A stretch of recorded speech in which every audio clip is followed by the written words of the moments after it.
solo en Fouetté, el lugar en donde podemos ver la música y escuchar la danza, con Liliana Mascareñas.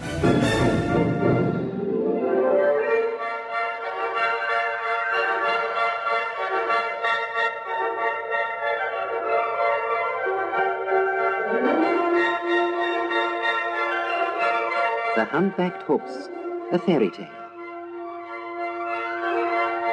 A filmed version of the ballet at the Bolshoi Theatre.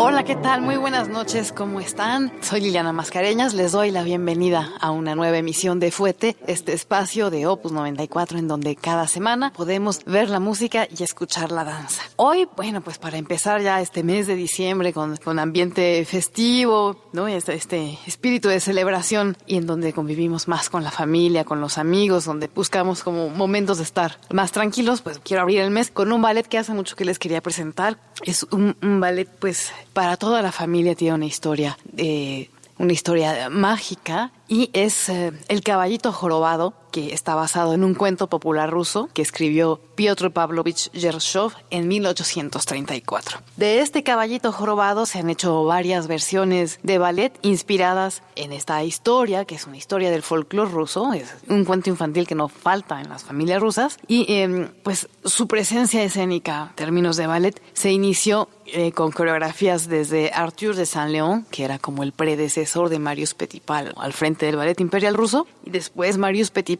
hizo su propia versión, ambos fueron en el siglo XIX, después Alexander Gorsky a inicios del siglo XX, y todas estas versiones, una sola cosa común, que eran hechas a partir de la partitura de Cesare Pugni, que escribiera para la primera versión, que fue la de Arthur de Saint-Léon. En 1960, Rodion Shchedrin, quien pronto se casaría con la legendaria Maya Plisetskaya, compuso una nueva música para El caballito jorobado. Esta adaptación de la historia, promovida por la propia Plisetskaya, tiene una coreografía de Alexander Radunsky y fue exitosamente bailada por Maya Plisetskaya, por supuesto, y por su compañero del grandioso también Vladimir Vasiliev. Y esta es la versión que hoy les voy a platicar, la versión de 1960 de Maya Plisetskaya y Radunsky. Si bien en 2009 Alexei Ratmansky, coreógrafo que es considerado como uno de los más importantes de nuestra época, hizo una nueva versión para el ballet del Teatro Mariinsky con la misma música de Shchedrin e incluso Shchedrin dijo que estaba muy contento que Ratmansky retomara esta obra y la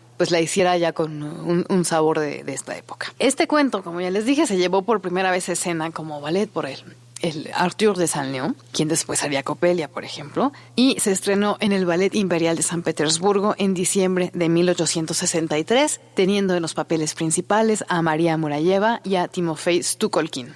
El ballet, en ese entonces, fue un éxito no solo por la memorable composición de Pugni, sino también debido a la magnitud de las escenas del reino submarino. Ya ven que en los ballets de esa época no faltaban estas escenas como en mundos sobrenaturales o mágicos, lo que se conocía como los ballets blancos, ¿no? Donde el gran número de bailarinas, el cuerpo de baile, ejecutan una danza muy simétrica, donde van guiadas por el personaje principal de esa escena. Como era típico de la época, el ballet terminaba con un divertimento para celebrar al Imperio ruso. 30 años después de esta versión de Saint-Léon, en 1895, Marius Petipa usaría partes de la partitura de Pugni combinada con música incidental de Ricardo Drigo para recrear, bajo el título de La Zarina, su propia versión para la aclamada prima bailarina Pierina Legnani, esta italiana que llegó a Rusia a conquistar los escenarios con sus 32 fouettés, con su energía, con su excelente técnica, y para la cual Petipa procuraba siempre hacer grandes papeles. Curiosamente, esta versión particular del Caballito Jorobado, la de Petipa, sería la primera obra que presentarían los recién formados en aquel momento ballets rusos de Sergei Diaghilev. A lo largo de los años, el Caballito Jorobado sería objeto de numerosos remontajes, incluyendo una reposición de Alexander Gorsky para el Ballet Bolshoi en 1901, que tenía un verdadero collage de música con secciones de Anton Simon, de Boris Asafiev, que compuso Las llamas de París, de Tchaikovsky, de Dvorak, de Glazunov, de Brahms y de Liszt. Esta versión, que se estrenó en los papeles originales con la participación de Lyubov Roslavleva como la Zarina y Alexander Gorsky como Iván, serviría de base para muchas de las reposiciones posteriores que se hicieron en en Rusia, pero con el paso del tiempo este ballet pasó de moda, como suele suceder, ¿no?, con estas grandes producciones. Como muchas otras obras del siglo XIX, solo los pasajes más celebrados se presentaban en algunas galas y en algunas funciones especiales. Y la versión que escucharemos hoy, que es esta versión de Shchedrin, Plisetskaya y Radunsky, se sabe que mientras terminaba sus estudios de posgrado con Yuri Shaporin en el Conservatorio de Moscú, Rodion Konstantinovich Shchedrin empezó a trabajar en su primera partitura para ballet, que era El caballito jorobado. Esto sucedió en 1955. 3 años después, Shchedrin se casaría con la bailarina Maya Plisetskaya, ¿no?, al proponer utilizar esta música, recrear el ballet y, bueno, este acercamiento que se dio por una colaboración artística que terminó en el matrimonio de Shchedrin y Plisetskaya. Shchedrin había compuesto esta música en colaboración con los guionistas o libretistas reconocidísimos en Rusia también, Vasily Vainonen y Pavel Malyarevsky. Gracias a Shchedrin y esta nueva interpretación del caballito jorobado, los personajes de la historia cobraron vida a través de una expresiva música que evoca la comedia, la drama y el lirismo, más o menos en la misma vena que La Cenicienta de Prokofiev. El caballito jorobado, pues es una historia infantil, es una historia muy sencilla, pero con aventuras, con magia, con villanos con toques cómicos, ¿no?, con bellas princesas, con guapos jóvenes. Y esta es la historia justamente de un sencillo joven que se llama Iván y su amigo el caballo jorobado. Después de que a Iván le son robados 2 finos caballos, el mágico caballito jorobado y una pluma de un pájaro de fuego lo conducen de una vida idílica en la granja de su padre hasta llegar al servicio del zar. Y esto ocasiona varias aventuras en la vida de Iván, en este recorrido de Iván, desde ir a la cima de una montaña para encontrar a una bella zarina, a recuperar un anillo de bodas en el fondo del mar y hasta sumergirse en un caldero mágico sin que le pase nada. Pero con la ayuda del caballito jorobado, el heroico Iván acaba triunfando en cada una de estas aventuras y conquistando así el amor de la zarina. Tenemos, por supuesto, una historia con final feliz. Y este cuento popular, pues, es básico en la infancia en Rusia y también tiene una relación importante con otro elemento indispensable del folclore, de la tradición rusa, que es el pájaro de fuego. Pero vamos a adentrarnos en la historia del caballito jorobado. Es un ballet en 2 actos. El primer acto nos presenta una primera escena en donde estamos en una granja cerca de un campo de trigo. Vemos a un hombre mayor en casa con sus hijos que se llaman Gavrilo, Danilo y el más joven que se llama Iván. El hombre sale a cortar trigo, mientras que los hermanos mayores de Iván organizan una fiesta en la casa con jóvenes del pueblo que trabajan también en el campo o que trabajan al servicio del zar. Entonces los jóvenes organizan una fiesta con música de balalaikas y mucho escándalo y bullicio al interior de la casa. Iván trata de participar en esta fiesta, pero los hermanos consideran que es tonto, feo y un poco torpe, entonces pues se la pasan burlándose de él, haciéndolo a un lado. Y Iván, para llamar la atención, incluso se pone a tocar una flauta, ¿sí?, y las chicas ceden a este encanto de la música. Lo ven, pero lo ven con ternura. A Iván no lo ven como a Gavrilo y Danilo, ¿no?, como unos jóvenes ya mayores, más formales, sino que Iván es como un poco aniñado y un poco juguetón, y esto despierta la ternura de las chicas que están ahí en la casa. Todos ellos se lanzan a una danza tradicional acompañado por esta música tan rusa. En algún momento en la fiesta entra el padre, y primero decepcionado por ver a sus hijos organizando semejante fiesta, y por otro lado viene también muy preocupado y cansado, entra con unas espigas de trigo en la mano y dice que a alguien le rompe su trigo cada noche y que esto va a ocasionar que pierda la cosecha. Así que dice que alguien tiene que encontrar al culpable de esto, y pide a sus hijos mayores que tengan la responsabilidad, ¿no?, y la madurez de ir a vigilar los campos en la noche para ver qué está pasando y evitar que esto siga sucediendo. Iván, por supuesto, quiere ir con ellos, pero pues los hermanos lo consideran muy joven y muy torpe y muy inútil para esta misión. Pero lo que ellos no saben es que Iván no le tiene miedo a nada. Así que los hermanos se van, Iván toma un abrigo, pone comida en una bolsa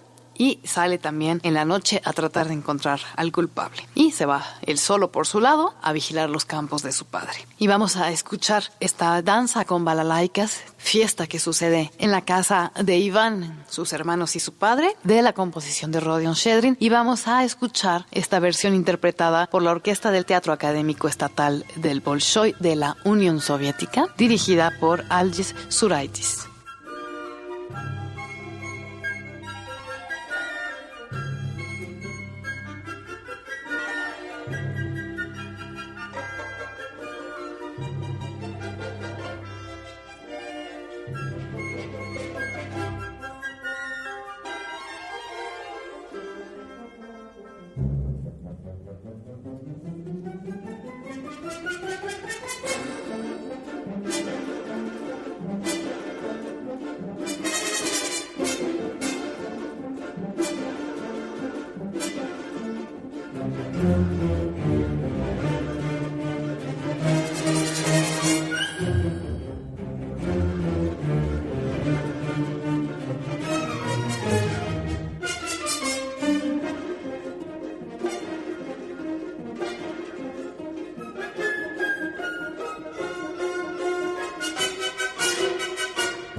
Fouetté. La escena 2 del primer acto nos lleva al campo. Los hermanos se quedan dormidos bajo el cielo estrellado, o sea que vigilando no estaba. Pero Iván sigue alerta, se le ve que está comiendo ahí un trozo de pan y se acuesta a contemplar las estrellas. De pronto se siente entrar un fuerte viento y con esto entra una hermosa yegua blanca y resulta que es ella la que pisa el trigo todas las noches, la que está arruinando la cosecha del padre de Iván. Iván la toma por la cola, intenta atraparla, finalmente sube a su lomo. La yegua, pues por supuesto, intenta defenderse, forcejea, trata de tirar a Iván al piso y no lo logra. Finalmente la yegua se rinde y decide hacer un trato con Iván. Le va a dar en regalo 3 caballos. 2 grandes caballos negros, hermosísimos, y un pequeño caballito jorobado. Todos estos 3 a cambio de su libertad, de que la perdone por haber estado destruyendo el trigo de su padre. Y así que, pues, Iván se nota desconcertado porque por un lado tenemos 2 bailarines con un unitardo negro y la cabeza